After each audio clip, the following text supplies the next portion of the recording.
Palmyra, Syrian forces trapped civilians.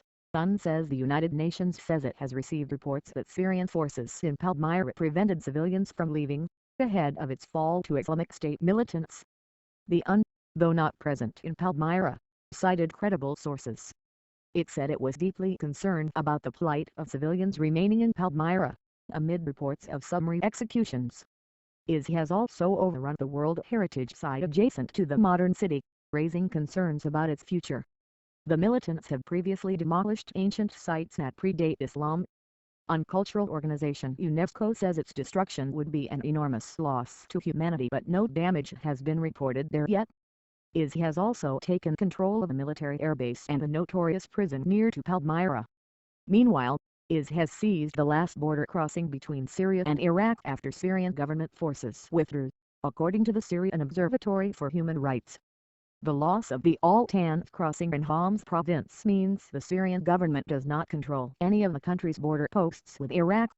The fall of Palmyra comes just days after it's captured the major Iraqi city of Ramadi.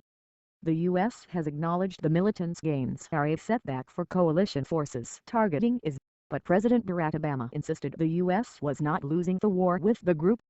White House spokesman Josh Earnest said the problem of IS was not going to be solved overnight. Until we are able to build up local forces on the ground in Syria who can't take the fight to ISIL in their own country, he said, this is going to continue to be a difficult challenge.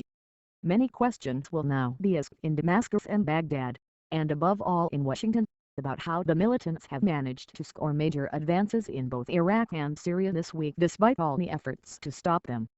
IS what's supposed to be on the defensive in Iraq, where the Prime Minister announced weeks ago the launching of a campaign to drive the militants out of Anbar province. Now he's lost its capital, Ramadi, just days before they took Palmyra in Syria.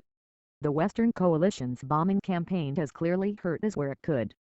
But it could never compensate for ground forces which are not competent, equipped or motivated enough to stand firm and hit back. Only the Kurds in the north of both countries, most recently in northeastern Syria, have proven able to do that.